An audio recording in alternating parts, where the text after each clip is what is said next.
Konsensus yang tercapai pada waktu itu menjadi keputusan pemerintah kerajaan, di mana ditetapkan bahwa semua aliran di Bali ditampung dalam satu wadah yang disebut Ciwa Buddha, sebagai persenyawaan Ciwa dan Buddha. Semenjak itu penganut Ciwa Buddha harus mendirikan 3 buah bangunan suci, pura, untuk memuja Sang Hyang Widiwasa dalam perwujudannya, yaitu pura di Kahyangan 3, yang menjadi lambang persatuan umat Ciwa Buddha di Bali. Di Bali, salah satu nama Tuhan adalah Sang Hyang Embang atau Mahasunyi, yang dalam agama Buddha ada istilah sunyata. Rahayu Sagung Binali, Kalis Indrowido, Nur Insan Nikolo. Dalam perjalanan hidup manusia mengantarkan aktivitas tulis-menulis yang menjadi bagian hidup manusia. Tulisan-tulisan yang mampu merubah peradaban. Karena setiap tulisan memiliki jiwa yang hidup di dalamnya. Selamat datang di channel YouTube Keturunan dan Alam.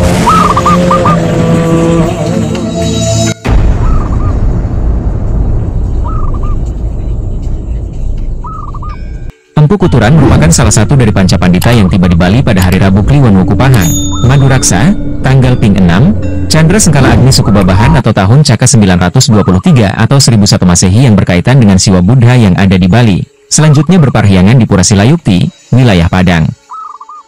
Dari adanya lontar calon arang dapat diketahui bahwa Empu Kuturan berasal dari Jawa Timur, yaitu di suatu tempat bernama Girah, dan di sanalah beliau pernah berkuasa sebagai seorang raja. Beliau berangkat dan menetap di Bali didorong oleh 3 faktor penyebab, yaitu: pertama, memenuhi permintaan raja suami istri Gunapriya Dharmapatni dan Udayana Warmadewa yang bertahta di Bali pada tahun Caka 910 sampai dengan 988 atau tahun 988 M sampai dengan tahun 1011 Masehi, yang memerlukan keahlian beliau dalam bidang adat dan agama untuk merehabilitasi dan menstabilisasi timbulnya ketegangan-ketegangan dalam tubuh masyarakat Bali Aga. Kedua, karena bertentangan dengan istri beliau yang menguasai magic. Sebab itu istri beliau ditinggalkan di Jawa yang dijuluki Juwalu Nateng Girah, atau Jirangda Nateng Girah, jandanya Raja Girah.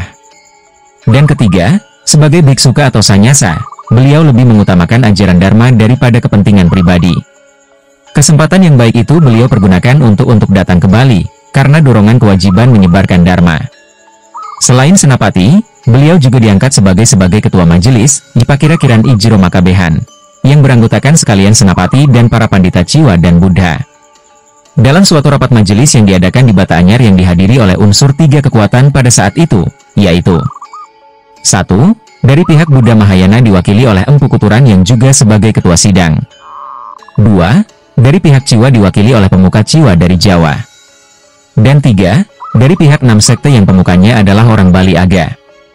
Dalam rapat majelis tersebut, Empu Kuturan membahas bagaimana menyederhanakan keagamaan di Bali. YG terdiri dari berbagai aliran. Tatkala itu semua hadirin setuju untuk menegakkan paham Trimurti untuk menjadi inti keagamaan di Bali dan yang layak dianggap sebagai perwujudan atau manifestasi dari Sang Hyang Widiwasa. Konsensus yang tercapai pada waktu itu menjadi keputusan pemerintah kerajaan, di mana ditetapkan bahwa semua aliran di Bali ditampung dalam satu wadah yang disebut Ciwa Buddha, sebagai persenyawaan Ciwa dan Buddha. Semenjak itu penganut Ciwa Buddha harus mendirikan 3 buah bangunan suci, pura, untuk memuja Sang Hyang Widiwasa dalam perwujudannya, yaitu pura di Kahyangan 3, yang menjadi lambang persatuan umat Ciwa Buddha di Bali. Di Bali, salah satu nama Tuhan adalah Sang Hyang Embang atau Mahasunyi, yang dalam agama Buddha ada istilah sunyata. Tahun baru di Bali dirayakan dengan sunyi, sunyata. Di Bali Selatan, ada pura Sakenan yang puncak diodalannya jatuh pada hari raya Kuningan. Sementara Sakenan berasal dari kata Sakyamuni. Sakyamuni nama asli Siddhartha Gautama.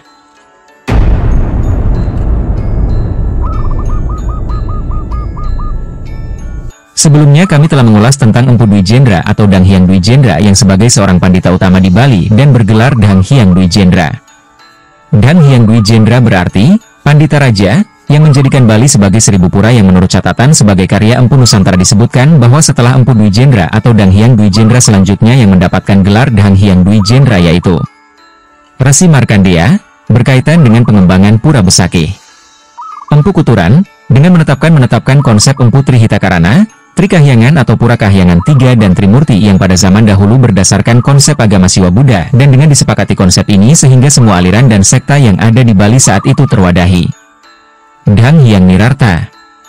Pengembangan dari Pelinggi berbentuk Padmasana sebagai Linggistana Ida Sang Hyang Widhi. Untuk informasi lebih jelasnya, Anda dapat mengklik link pada deskripsi video ini tentang silsilah dan kisah Empu Dwi Jendra. Empu Kuturan sendiri adalah pendeta Buddha yang peninggalannya adalah Meru, hasil modifikasi pagoda umat Buddha. Pada abad ke-16, Bali mengalami masa kejayaan di bawah Raja Dalam Waturenggong. Dalam masa kerajaan itu ada penasihat spiritual yaitu pendeta Siwa Buddha. Peninggalannya berupa Padmasana. Tentang adanya Empu Kuturan di Bali dapat diketahui dari 7 prasasti peninggalan Purbakala, di mana disebutkan bahwa Empu Kuturan di Bali berpangkat Senapati, dan prasasti-prasasti tersebut kini masih terdapat. 1. Di Desa Serai, Kecamatan Kintamani, Kabupaten Daerah Tingkat 2 Bangli, bertahun Caka 915 atau 993 Masehi. 2. Di Desa Batur, Kecamatan Kintamani, Kabupaten Daerah Tingkat 2 Bangli, bertahun Caka 933 atau 1011 Masehi. 3. Di Desa Sambiran, Kecamatan Tejakula Kabupaten Tingkat 2 Buleleng, bertahun Caka 938 atau 1016 Masehi. 4. Di Desa Batuan, Kecamatan Sukawati Kabupaten Tingkat 2 Gianyar bertahun Caka 944 atau 1022 Masehi. 5. Di Desa Ujung Kabupaten Daerah Tingkat 2 Karangasem bertahun Caka 962 atau 1040 Masehi. 6. Di Pura Kehen Bangli, Kabupaten Tingkat 2 Bangli, karena sudah rusak tidak tampak tahunnya. 7. Di Desa Buahan, Kecamatan Kintamani, Kabupaten Daerah Tingkat 2 Bangli bertahun Caka 947 atau 1025 Masehi. Sekian banyaknya prasasti sebagai fakta sejarah yang mencantumkan nama Empu Kuturan sebagai senapati di Bali. Dan menurut salah satu komentar di forum diskusi jaringan Hindu Nusantara, Rev 2, adapun sekte di Bali yang dipersatukan Empu Kuturan pada waktu pemerintahan Raja Udayana menjadi 3, yaitu Siwa, Buddha, dan Waisnawa.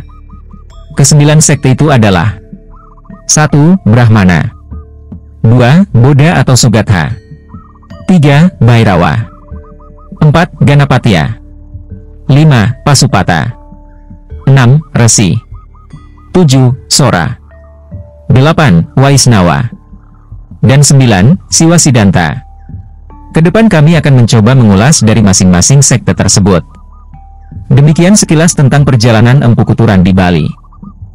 Terima kasih telah menyimak sampai habis video. Sedikit penjelasan dari kami. Dan apabila adanya kekeliruan atau kesalahan, itu dikarenakan keterbatasan ilmu pengetahuan kami. Sampai jumpa pada kesempatan berikutnya. Rahayu, Rahayu, Rahayu Sagung Dumadi. Kalis ing Rebedo, Nil ing Sambikolo.